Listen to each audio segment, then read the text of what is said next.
जिसके सर पे कोई बाल नहीं है वो एनकाउंटर करा रहा है।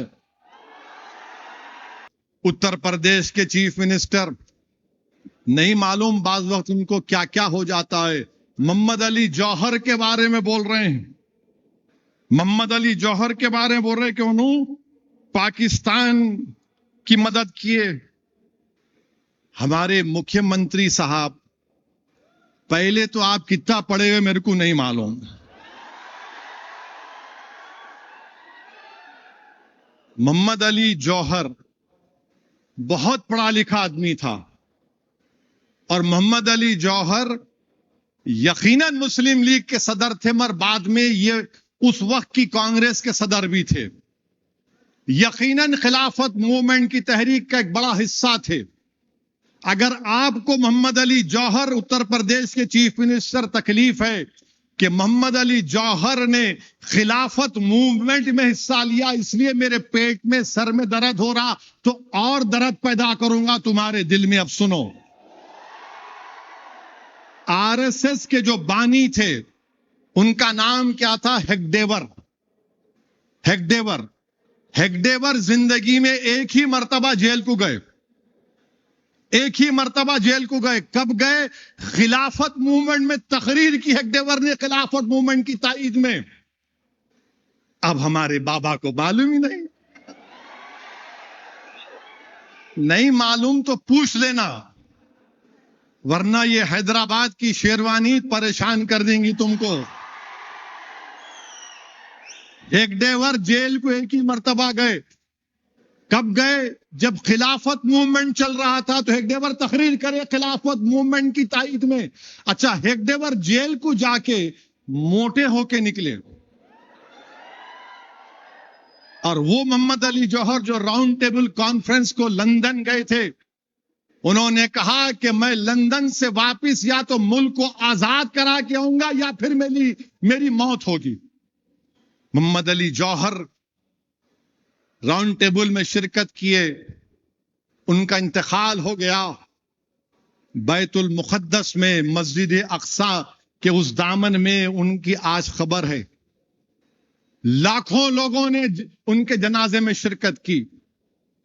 मोहम्मद अली जौहर और शौकत अली की अम्मा का नाम बी अम्मा था, बी अम्मा। उस बी अम्मा की कुर्बानियां भी बड़ी थी। मगर ये कब तक आप जुल्म और झूठ फैलाते रहेंगे?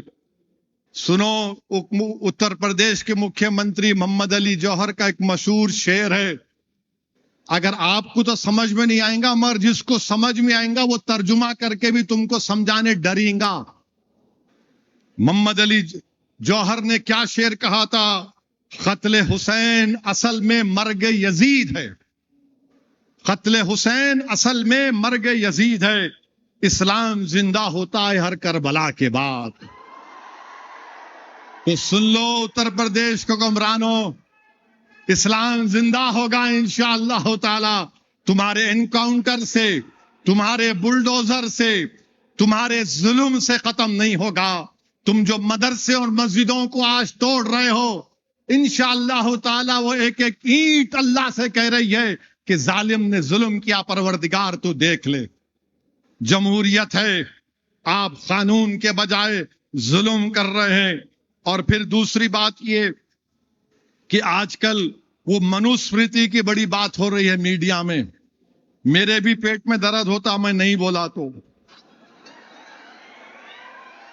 मनुस्मृति के बारे में हम आरएसएस वालों से पूछ रहा हूं मैं, क्या यह बात सच नहीं है कि 26 नवंबर 1949 को हमने आईन बना लिया, संविधान 26 नवंबर 1949 को, और उसके 4 दिन के बाद आरएसएस का एक माउथपीस है 30 नवंबर 1949 को, 30 नवंबर 1949 को उन्होंने भारत के आईन के बारे में शिकायत लिखी। ये आईन क्या है? ये तो आईन ही नहीं है, मनुस्मृति होना चाहिए जो बाबा साहेब अंबेडकर ने बनाया था। आपको उससे तकलीफ? अच्छा, फिर मनुस्मृति की ताईद में सावरकर भी थे, सावरकर भी थे। वो सावरकर जो अंडमान की जेल में थे, मगर अंग्रेजों को खत लिख रहे थे कि मैं तुम्हारा साथ देता हूं, मुझे छोड़ दो। और हम क्या कर रहे थे? अल्लामा फजल खैराबादी रहमतुल्लाह अलैह जेल में थे, मगर जेल की सोबतों को बर्दाश्त किया, अंग्रेजों को खत नहीं लिखा, लव लेटर नहीं लिखा। ये कौन थे? अल्लामा फजल खैराबादी, जिन्होंने अंग्रेजों के खिलाफ जिहाद का फतवा दिया था। आज भी आप अंडमान चले जाइए, अल्लामा फजल खैराबादी रहमतुल्लाह अलैह की खबर वहां पर मिलेगी। ये कौन थे? अंडमान में पहला कैदी कौन था? सुनो बीजेपी आरएसएस वालों, तुम्हारे अब्बा दादा बुजुर्ग नहीं थे। हैदराबाद के मौलवी अलाउद्दीन मक्का मस्जिद का इमाम था जो पहला कैदी था। मैं दारुस्सलाम से बोल रहा हूं, मौलवी अलाउद्दीन पहला कैदी था अंडमान का। अच्छा, फिर ये मनुस्मृति के बारे में अगर बोलूंगा तो बहुत दिन लोगों को पेंचिश हो जाएगा, खाली बोल के छोड़ देता हूं। अपन क्या करते, उसको लेके साथ छोड़ते ना, चुमटी लेके। उसका चैप्टर 7 कोड 270 शूद्रा के बारे में क्या बोल रहा, दलितों के बारे में पढ़ लो। Chapter 7 code 279, chapter 1 code 91 Shudras के बारे में क्या करा, पढ़ के सुना दो हमारे को। आप नहीं बोल सकेंगे। तीसरी बात यह है कि उत्तर प्रदेश में दियोरिया में एक मुबीन पेंटर ने या हुसैन का फ्लैग बनाया। या हुसैन का फ्लैग बनाया तो बोले इसमें बंदूक आ गई। नहीं था उसमें, वो फ्लैग बनाया,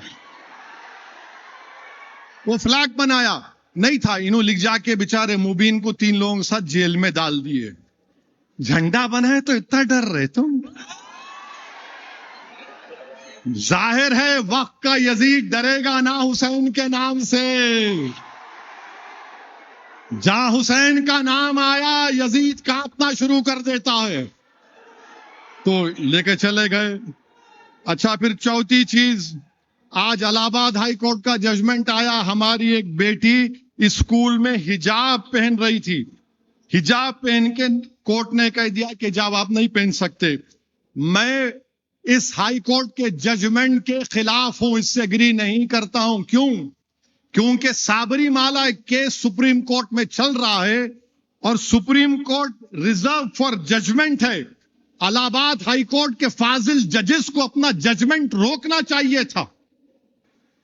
जब supreme court is seized of that matter, 9 जजेस ये डिसाइड कर रहे हैं। क्या डिसाइड कर रहे हैं? कि एसेंशियल क्या है, what is essentiality, what is essential. और फिर क्या रिलीजियस जो हमारी इबादतें हैं वो भी प्रोटेक्ट करेंगे नहीं करेंगे। और आज का फैसला ये भारत की आईन की दफा 25 और 19 के खिलाफ है।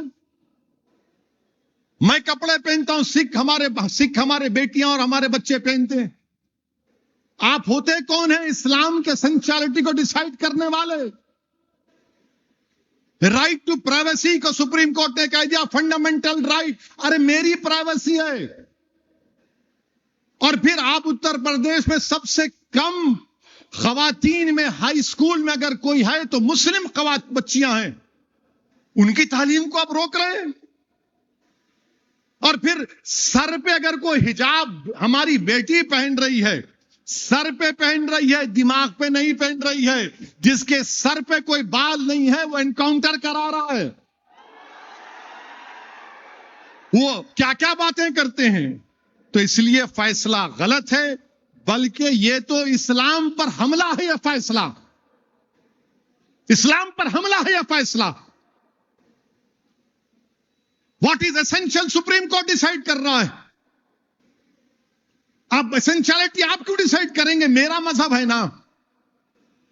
मेरे अजीज दोस्तों और बुजुर्गों, फिर याद रखिए कि यूनिफॉर्मिटी इज नॉट इक्वालिटी। अच्छा, उत्तराखंड में, आसाम में, गुजरात में यूनिफॉर्म सिविल कोड नाफिज कर दिए। आणि इतनी बेशर्मी से, इतनी झूठ, इतनी गंदगी कि जो हिंदू मैरिज एक्ट है, हिंदू सक्सेशन एक्ट है, हिंदू डिवोर्स एक्ट है, उन सबको आप कह रहे हैं कि हम पे लागू करेंगे। आप क्यों लागू करेंगे? आप जो हिंदू धर्म के हमारे भाई बहन है वो उस कानून को फॉलो करेंगे, मुसलमान क्यों करेगा? और आपके कल्चर को आप प्रोटेक्शन दे रहे। हिंदू मैरिज एक्ट मुझ पे लागू कर रहे, हिंदू डिवोर्स एक्ट उत्तराखंड, गुजरात, आसाम में लागू कर रहे। एक एक सेक्शन वही है वो कानून का। क्या बोलते हो? Uniform civil code? कौन सा यूनिफॉर्म सिविल कोड है ये? ये तो हिंदू मैरिज एक्ट है, हिंदू डिवोर्स एक्ट है, हिंदू सक्सेशन एक्ट है। याद रखिए, आपकी ये कोशिशें इंशाअल्लाह नाकाम होंगी। जो अपनी जबान से ला इलाहा इल्लल्लाह अशहदु अन्ना मुहम्मद रसूलुल्लाह बोलता है, वो जिंदा रहेगा तो इंशाअल्लाह ताला कुरान और सुन्नत की तालीमात पर ही अमल करता रहेगा। मेरे अजीज दोस्तों और बुजुर्गों, ये समझ रहे हैं कि हम दीन से दूर हो जाएंगे। अरे दीन से वो लोग दूर होते हैं जिनके दिल में रसूलुल्लाह सल्लल्लाहु अलैहि वसल्लम से मोहब्बत खत्म हो जाती। हम दीन को नहीं छोड़ने वाले हैं। हम थाम के रखेंगे दीन, इस दीन को। हम जिंदा रहेंगे तो इस दीन पर चलेंगे। हम लड़ेंगे इस मुल्क में, इस मुल्क को बचाएंगे तो दीन पर चल के भारत को सुपर पावर भी बनाएंगे, मगर दीन को नहीं छोड़ेंगे। इसलिए कि इस मुल्क की आजादी में आरएसएस का एक आदमी नहीं मरा, एक आदमी नहीं मरा इनका। या तुर्रेबाज खान की लाश सुल्तान बाजार में 8 दिन तक लटकती रही। इन्हों कहां थे, क्या लटक रहे थे, नहीं मालूम। नहीं, भारत से मोहब्बत, अरे भारत से मोहब्बत तुमको हमारे से ज्यादा है। नहीं, वंदे मातरम पढ़ना है। अरे मेरे भाई, रविंद्रनाथ टैगोर, नेताजी सुभाष चंद्र बोस, महात्मा गांधी, इन तमाम ने मिलकर फैसला किया कि वंदे मातरम के 2 स्टैंजा रहेंगे, उससे आगे नहीं पढ़ा जाएगा। तो क्या नरेंद्र मोदी महात्मा गांधी से ज्यादा अक्लमंद है? क्या नरेंद्र मोदी नेताजी सुभाष चंद्र बोस से ज्यादा इस देश का मोहब्बत करने वाला है? क्या नरेंद्र मोदी में इतनी इंटेलेक्चुअल कैपेसिटी है कि रविंद्रनाथ टैगोर के पास थी? इन लोगों ने फैसला लिया, मगर आप कह रहे हैं नहीं। आपने कानून बना दिया, आपने कानून बना दिया। देश सबका है। कोई भारत की पूजा करता है, कोई भारत की जमीन में दफन हो जाता है मेरी तरह, मगर भारत से मोहब्बत करता है। ये देश सबका है, मगर आप कह रहे हैं कि भारत को खुदा मानो। मैं कैसे मानूंगा बताओ? मैं तो जमीन और आसमान के खालिक को अपना रब मानता हूं।